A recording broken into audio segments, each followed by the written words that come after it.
para syuhada, maka kata Nabi sallallahu alaihi wasallam dalam Sahih Muslim, ya. Kata Nabi sallallahu alaihi wasallam, arwahum fil jannah fi jawfi tayrin khadir, laha qanadil mu'allaqatun bil arsy. Tasrahu fil jannati haitsu sya'at. Sungguhnya ruh-ruh para syuhada di surga, mereka masuk dalam jasad burung yang berwarna hijau. Yang burung tersebut punya sangkar-sangkar yang bergantung di bawah arsy Allah. Kemudian mereka berterbangan ke sana kemari sesuka hati mereka. Tsumma ta'wi ila tilkal qanadil. Kemudian setelah mereka berjalan-jalan, mereka mampir di sangkar tersebut. Para ulama mengatakan, para syuhada ketika mereka meninggal, mereka mengorbankan jasad mereka. Jasad mereka ditikam, dicabik-cabik, dimutilasi, dibunuh. Maka di antara al-jaza' menyisil amal, balasan sesuai dengan perbuatan Allah, ganti jasad sementara mereka di alam barzah dengan jasad burung yang berwarna hijau. Nanti kalau hari kiamat baru dikembalikan kepada jasad yang sungguhnya. Karena pada hari kiamat kelak Allah akan menyusun jasad baru yang tadinya sudah jadi tulang belulang, jadi jasad baru, kemudian ruh dikembalikan, maka itu keterkaitan ruh dengan jasad yang sempurna. Sudah kita jelaskan tadi, keterkaitan ruh dengan jasad ada berapa? Ada tiga. Di dunia, di alam barzah, dengan di mana? Di akhirat. Kalau di dunia yang mendominasi apa? Ruh atau jasad? Jasad. Di alam barzah apa yang mendominasi? Ruh. Di alam akhirat sama. Jasad sempurna, ruh sempurna. Sementara karena belum hari kiamat tegak, maka Allah gantikan al-jaza' misal amal, balasan dengan perbuatan, Allah gantikan dengan jasad burung berwarna hijau untuk mereka masukin untuk menikmati surga.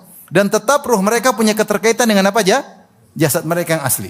Bagaimana? Wallahu alam, kita enggak tahu. Ini perkara gaib. Perkara gaib. Sebagaimana kita enggak tahu bagaimana ruh ketika kita sedang tidur. Ini perkara gaib. Maka mereka pakai jasad tersebut dan mereka berjalan, mereka sudah bahagia. Kata Nabi SAW, ya, jadi mereka jalan-jalan kemudian mampir ke sangkar yang bergantung di bawah arsy, tergantung di bawah arsy. Kata Nabi SAW, fattala alaihim rabbuka tila'atan faqala hal tashtahuna syai'an. Kemudian Allah muncul bertanya kepada mereka. Allah berkata kepada para syuhada yang sedang berada dalam ruh mereka dalam jasad burung berjalan-jalan di surga, apa kalian menghendaki sesuatu? Qalu ayya syai'in nashtahi wa nahnu nasrahu fil jannati haitsu syi'na. Apalagi yang kami inginkan ya Allah? Kami sudah ke sana kemari di surga sesuka hati kami. Apalagi? Enggak ada lagi. Fa fa'ala dzalika bihim thalatha marrat. Allah 3 kali tanya sama mereka. Setelah itu waktu yang lain Allah tanya lagi. Ada pengin suatu yang lain? Kata mereka, ngapain lagi ya Allah? Sudah jalan-jalan di surga yang kami suka. Sampai 3 kali. Falamma ra'a annahum lam yutraku min an yus'alu qalu ya rabbi nuridu an turadda. Falamma ra'a annahum lam yutraku min an yus'alu qalu ya rabbi nuridu an tarudda arwahana ila jasadina hatta nuqtal fi sabilika marratan ukhra. Akhirnya ketika mereka Allah tanya lagi, pengen apa? Akhirnya bilang, ya sudah, kalau gitu ya Allah, kembalikan ruh kami ke jasad kami. Kami ingin mati syahid lagi. Kalau memang harus ada permintaan selain ini, kami ingin dikembalikan lagi. Supaya bisa perang lagi, supaya bisa mati syahid lagi. Falamma ra'an laisa lahum hajatun turiku. Ketika Allah melihat bahwasanya mereka tidak ada keperluan lagi, mereka sudah nyaman, ditinggalkan. Allah tidak tanya lagi. Berarti mereka sedang dalam kenikmatan. Di mana mereka? Di alam barzah, dan ruh mereka berjalan-jalan di mana? Di surga sebelum hari kiamat. Ini salah satu bantahan kepada orang-orang yang Mu'tazilah yang mereka mengatakan surga dan neraka belum diciptakan. Kata mereka, kalau diciptakan sekarang ngapain? Kosong, enggak ada fungsinya. Padahal di antara bantahan banyak. Surga dan neraka sudah ada dan dalilnya begitu banyak. Di antaranya sudah ada fungsinya untuk memberikan kenikmatan kepada kaum mukminin dengan metode, dengan model tersendiri, bukan seperti setelah hari kebangkitan. Demikian juga untuk beri azab kepada orang-orang mujrimin dengan cara tersendiri yang Allah kehendaki. Banyak hadis yang semakna dengan ini. Di antaranya juga dalam beberapa hadis, ya, seperti dalam Sahihain dari Jabir radhiyallahu anhu, beliau berkata, qala rajulun yauma Uhudin. Ada seorang berkata pada waktu perang Uhud. Dia berkata, ana in qutiltu ya Rasulullah. Aina ana in qutiltu ya Rasulullah. Kalau saya mati sekarang, saya di mana? Rasulullah, kalau saya mati sekarang, saya di mana? Kata Rasulullah SAW, fil jannah, kau di surga. Fa alqa tamaratin kunna fi yadihi, thumma qatala hatta qutil. Maka dia pun melemparkan korma-korma yang di tangannya, kemudian dia berperang sampai kemudian dia mati. Tapi pertanyaan dia, kalau saya mati sekarang, saya di mana? Rasulullah jawabnya di mana? Di surga. Berarti dia dapat kenikmatan di alam barzah. Dan ruhnya akan berjalan-jalan di mana? Di surga dengan numpang kepada jasad seekor burung hijau yang Allah siapkan. Dalam Sahih Muslim ini di perang Uhud. Dalam Sahih Muslim kisah Umair bin al-Humam, ini di perang Badar. Ya, ketika Rasulullah SAW memotivasi para sahabat, kata Rasulullah SAW, "Kumu ila jannatin arduha samawati wal ard." Bangkitlah kalian menuju surga yang luasnya seluas langit dan bumi. Maka dia berkata, "Jannatun arduha samawati wal ard." Ya Rasulullah, surga yang seluas langit dan bumi? Kata Rasulullah, "Naam." Kata dia, "Bakhin." Ya. Kata dia, "Wow, hebat ya Rasulullah." Ya. Kenapa kau bilang bakhin? Kata Rasulullah SAW, "Uridu an akuna min ahliha." Aku ingin termasuk penghuni surga. Kata Rasulullah SAW, engkau adalah penghuni surga. Subhanallah, maka dia pun melemparkan kormanya. Dia bilang, "La in hayaitu hatta akula tamarati hadhi innaha la hayatun tawilah." Kalau saya harus nunggu hidup sampai habis makan korma, terlalu lama. Saya ingin masuk surga. Maka dia lempar kormanya, dia perang, kemudian meninggal dunia. Ini menunjukkan bahwasanya langsung masuk surga. Ini di antara dalil dari sunnah, ya, bahwasanya orang-orang di alam barzah merasakan kenikmatan. Demikian juga dalam Sahih Muslim dari Abu Musa Al-Asy'ari radhiyallahu anhu, Nabi sallallahu alaihi wasallam bersabda, "Inna abwabal jannati tahta dhilali suyuf." Sungguhnya pintu-pintu surga berada di bawah naungan bayangan-bayangan pedang. Itu maju karena kilatan pedang mengerikan.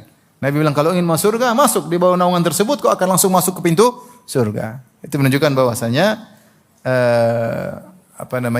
orang mati syahid dapat kenikmatan surga. Dalam Sahih Bukhari dari Anas bin Malik radhiyallahu anhu, "Usiba Harithah yauma Badrin wa huwa gulam." Ada seorang remaja namanya Harithah, ketika perang Badar dia kena panah. Dia bukan dalam medan pertempuran, tapi dia sedang ngatur-ngatur di belakang, tahu-tahu ada panah nyasar kena dia, kemudian meninggal dunia. Faja'at ummuhu ila Nabi sallallahu alaihi wasallam, maka ibunya datang. Ibunya tahu anaknya bukan mati di medan pertempuran, tapi sedang menjadi pembantu bagi kaum muslimin, dan dia di balik layar, bukan di medan pertempuran. Maka dia ragu anaknya bagaimana nasibnya. Kalau di medan pertempuran oke, masuk surga. Ini belakang bagaimana? Maka ibunya datang, dia berkata, "Ya Rasulullah, qad arafta manzilata Harithah minni." Ya Rasulullah, kau tahu bagaimana saya sangat sayang kepada Harithah putraku. "Fa iyyakun fil jannati sabartu wa ihtasabtu." Kalau dia di surga, sekarang di surga, maka aku akan sabar dan aku akan mengharap pahala dari Allah.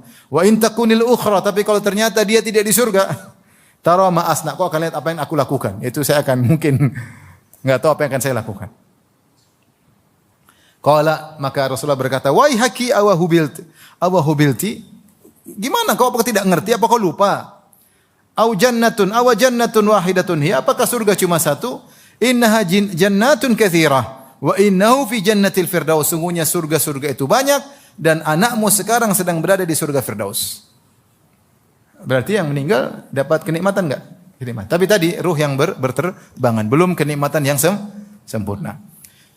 Intinya ikhwan, bahwasanya alam barzah alam tersendiri. Kalau dapat nikmat maka lebih indah daripada kehidupan di dunia. Makanya ketika Allah tanya sama para syuhada, "Mau apa?" Enggak mau apa lagi, udah selesai. Kalau kita ditanya mau apa, masih banyak yang mau kita mau di dunia. Masih banyak enggak? Terlalu banyak. Mereka katanya mau apa, enggak ada lagi. Apalagi jalan-jalan sudah nikmat terlalu banyak. Mau apa, enggak ada lagi. Ya udah kembalikan lagi, kami mau perang lagi. Subhanallah. Makanya waktu ada kerabat yang meninggal dunia, saya sempat kasih nasihat. Saya bilang, boleh sedih, tapi bisa jadi jangan terlalu sedih, karena dia mungkin berpindah kepada tempat yang lebih indah. Dia soleh, hafiz Quran. Ya. Jadi hidup di dunia banyak masalah. Kalau di sana sudah enggak ada masalah. Makanya ketika Fatimah menangisi Nabi sallallahu alaihi wasallam karena Nabi sakit-sakitan dan akan meninggal dunia, maka Rasulullah berkata, "Laisa ala karbiki ala abiki al-karb ba'da al-yawm," atau kama qala. Kata Rasulullah, "Wahai Fatimah, setelah ini tidak ada penderitaan lagi, setelah hari ini selesai. Tidak ada lagi penderitaan. Penderitaan cuma di dunia. Begitu masuk di alam berikutnya, alam barzakh, dan seorang soleh, maka dia akan mendapatkan apa? Kenikmatan." Jadi ini mengingatkan kita semua. Jelas kita punya kepentingan di kehidupan dunia, tapi jangan lupa untuk alam berikutnya yang lebih panjang. Kita paling 60 sampai berapa? 70 tahun. Alam barzakh ratusan, mungkin ribuan tahun sampai hari kiamat.